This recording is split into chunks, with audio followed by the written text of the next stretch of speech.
नमस्कार, मैं Sandeep Tiwari. UP triple SC पेट 2025 की हम लोग प्रिपरेशन कर रहे हैं। पेट की जब जब बात होती है, यहाँ पर 25 उन सवालों की रिस्पॉन्सिबिलिटी मेरे ऊपर आ जाती है जो सवाल गणित के होते हैं और ग्राफ तालिका के होते हैं। अंगणित के उन 5 सवाल और ग्राफ तालिका के 20 सवाल का आपस में तालमेल बनाकर मैं आपको 25 क्वेश्चन अर्थात एक चौथाई भाग की प्रिपरेशन कराता हूं। आप सभी लोग पूरे भरोसे के साथ, पूरे विश्वास के साथ इन 25 क्वेश्चन की रिस्पॉन्सिबिलिटी मुझे दीजिए। मैं इसको अच्छे से प्रिपेयर कराऊंगा। इसके जितने भी अप्रोच अलग अलग हो सकते हैं, जितने भी भाग में इसको मुझे डिवाइड करना, उस स्तर पर मैं इसका मॉड्यूल बनाकर आपको प्रेजेंट करूंगा। आप सभी लोग निश्चिंत होकर के इन 25 सवालों की प्रिपरेशन की जिम्मेदारी मुझे दे दीजिए। रेगुलर जुड़े रहिए।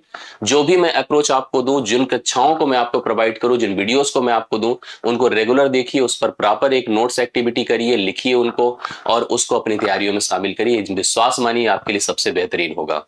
मैंने इधर बीच आपको अलग अलग स्टैंडर्ड एग्जाम की डीआई कराई, जिसमें यूजीसी नेट एग्जाम को भी शामिल किया और भी स्तरीय एग्जाम को मैं शामिल कर रहा हूं। मैं उनके सवालों को बना रहा हूं, जैसे कि फॉरेस्ट गार्ड का एग्जाम है, यूपी ट्रिपल एससी के अंडर जितने भी अलग अलग एग्जाम जहां जहां डीआई बनता है। इधर रेलवे की कुछ परीक्षाएं, जैसे आरपीएफ की परीक्षा की बात करें, आईबीपीएस का स्तर हम उठा ले, क्योंकि 2023 ने काफी डिस्टर्ब किया है, इसलिए हर स्तर को कवर करना हमारी रिस्पॉन्सिबिलिटी है। मैंने कुछ दिन पहले, जब डीआई से पहले की बात कर रहा हूं, तो प्रीवियस ईयर हल कराया, 21 पूरा कराया, 21 का अंगणित वाला हिस्सा और डीआई वाला हिस्सा कराया। 22 में मैंने 16 अक्टूबर की अंगणित वाला हिस्सा कवर करा दिया था, अभी डीआई नहीं हुआ था। 15 अक्टूबर का जो दोनों शिफ्ट का है, वो भी उसमें अंगणित और डीआई दोनों बचे हुए हैं। तो मैं आज 15 अक्टूबर 2022 का जो शिफ्ट 1 था, उसका अंगणित वाला हिस्सा कवर कराने जा रहा हूं, एरिथमेटिक पार्ट। तो अंगणित में इसमें बहुत अच्छे अच्छे सवाल है, आप इन सभी सवालों को तैयारियों में शामिल करिए, इससे काफी कॉन्फिडेंस आपको आएगा। वीडियो को लाइक करते चलिएगा, शेयर करते चलिएगा। अगर नहीं हमसे जुड़े हैं तो जुड़ भी जाइएगा। डिस्क्रिप्शन में टेलीग्राम ग्रुप है, उसको भी ज्वाइन कर लीजिएगा, जिससे कि वीडियोस, पीडीएफ, कंटेंट सब आपको प्रॉपरली मिलते रहे। आइए मैं लेके चलता हूं आपको पहले सवाल पर। शानदार सा सवाल है, अरिथमेटिक का सवाल है, मतलब इसको अलजेब्रिक कहिए आप, बीजगणित से रिलेट करता है और अलजेब्रा के फार्मूले कॉमन की स्थिति यहां पर सामने आती है। अंश और हर को देखेंगे तो काफी सिमिलरिटी और डिसिमिलरिटी दोनों दिखेगी।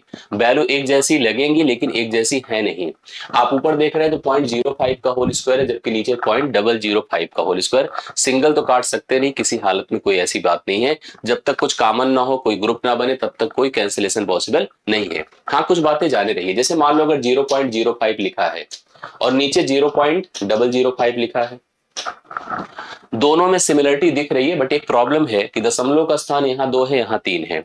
हम सेम कर सकते हैं, अगर यहाँ पर एक 0 बढ़ा दे, यह डेसिमल डेसिमल से कैंसिल हो जाएगा। ऊपर अब 50 बचेगा, नीचे 5 बचेगा, तो यहाँ पर 10। इसका मतलब मैं समझ गया कि 10 की मार्जिन है। अर्थ ये समझ में आ रहा है कि नीचे 10वां भाग है, ऊपर 10 गुना है। साफ साफ दिख रहा है कि नीचे छोटा है, ऊपर बड़ा है। एक 10th पार्ट है, दैट इज 10 टाइम्स है, 10 गुना है। और अलग अलग हम कंसीडर नहीं कर सकते, हमें सबको एक साथ ही लेना होगा। सब में वही स्थिति है, आप चेक कर लीजिए, इसमें भी सेम सिचुएशन है, इसमें भी सेम सिचुएशन है। सब में अगर ऊपर एक एक 0 बढ़ा दे तो उसी तरह से यहाँ पर रिलेट कर जाएगा जैसे यहाँ पर बना हुआ है, आपके सामने स्थिति है। एक प्रॉब्लम और है, जैसे मान लो अगर हम कोई नंबर को उठा लें, सपोज करिए, देखिए आप 0.05 की बात करो, तो होल स्क्वायर है, it's not a single value.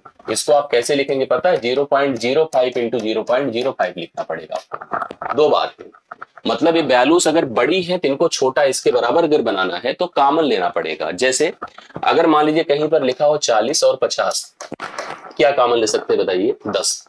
10 common लेना मतलब 10 से भाग करना। कॉमन तो ऐसे लेके दिखाया जाएगा ना, तो 10 से भाग करिए, 4 बनेगा, ये 5 बचेगा। इसी प्रकार से सेम स्थिति यहां भी है। अगर मैं इसमें भी सब में इसको सिंगल मानकर चलूं तो 10 कॉमन करूं, 10 यहां से कॉमन किया, लेकिन ये टर्म एक नहीं 2 बार है, तो 10 इसमें से भी कॉमन हुआ, 10 इसमें से भी कॉमन हुआ, तो 10 का वर्ग कितना कॉमन हुआ बताए? 100। मतलब मैंने 10 गुणे 10 कॉमन किया। जैसे मैंने 10 गुणे 10 कॉमन किया, दशमलव एक स्थान खिसक जाएगा। जैसे आप यहां से 10 से भाग करो, कॉमन का मतलब 10 से भाग, दशमलव एक स्थान शिफ्ट होगा कि नहीं? तुरंत 0.05 होगा, सॉरी 005 होगा। 0 पॉइंट क्या होगा देख लीजिएगा आप लोग, 0.005 होगा और इसका होल स्क्वायर हो जाएगा। सही है, क्योंकि डबल है ना, दोनों में चला गया। सेम वही सेम सिचुएशन, क्योंकि मैंने बाहर कर दिया, ब्रैकेट के अंदर कर दिया, तो यहां भी सेम था, यहां भी सेम था, तो वही तो सब कुछ सेट कर देगा। 0.041 का होल स्क्वायर कर देगा इसको, और 0.073 का होल स्क्वायर कर देगा, 0073 का कर देगा ना। एक स्थान, वो तो 3 स्थान पे ऑलरेडी था। ए कर दिया, ठीक है। अब नीचे अगर देखेंगे तो सेम वैल्यू आपको दिखेगा, 0.005 दिखेगा होल स्क्वायर में, 0.041 दिखेगा होल स्क्वायर में, और 0.0073 दिखेगा होल स्क्वायर में। अब आपका यह ब्रैकेट इस ब्रैकेट को पूरी तरह से एलिमिनेट कर देगा, और ऊपर क्या बचेगा, 10 का वर्ग मतलब 100 बचेगा। तो दिस इज द आंसर। यहाँ पर राइट सोल्यूशन आपका बी ऑप्शन हो जाएगा।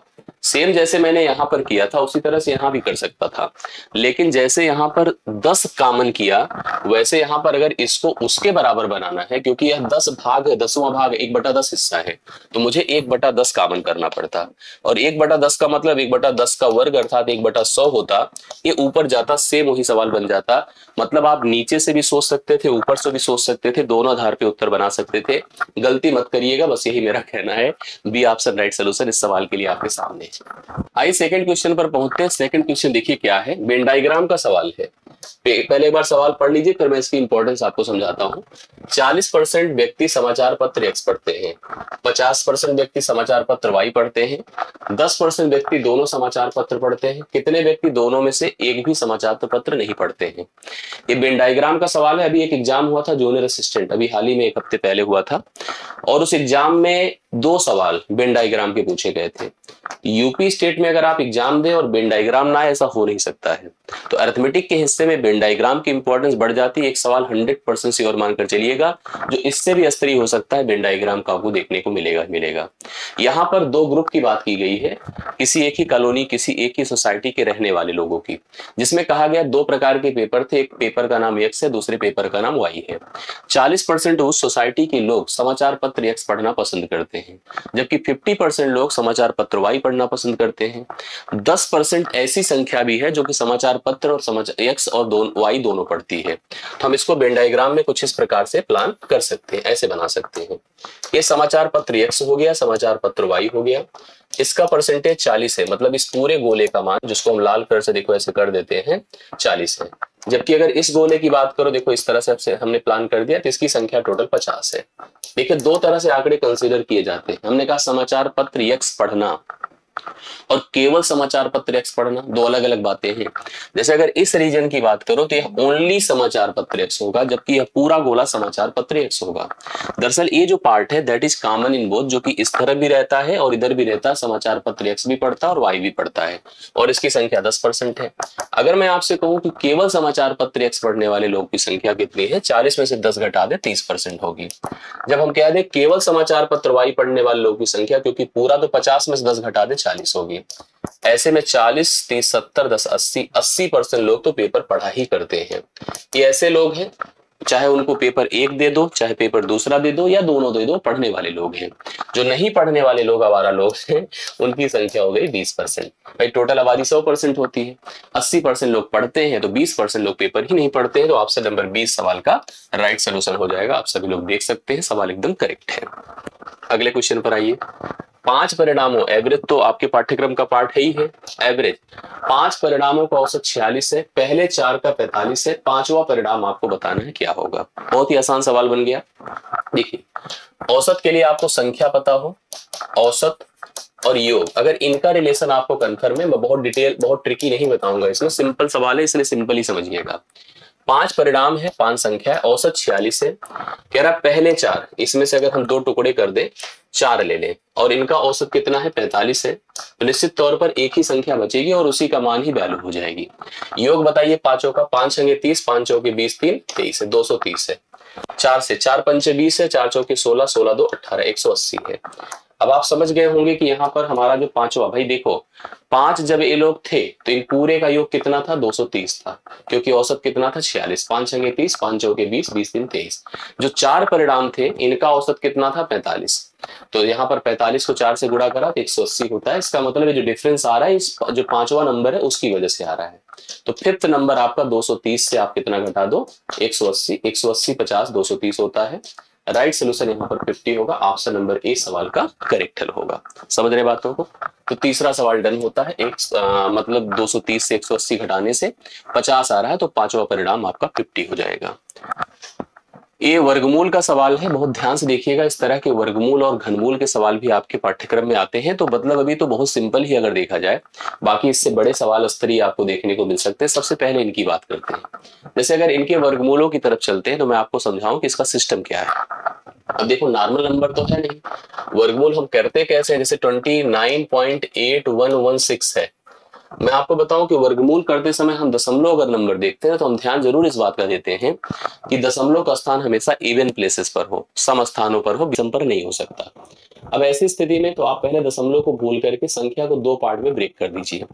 जब ब्रेक किया, अभी देखिए यहाँ एक काम हम सबसे पहले कर लेते हैं, पहले दशमलव दिमाग से निकाल दीजिए। दशमलव दिमाग से निकाल दिया, ये नंबर हो गया 29, 81, 16।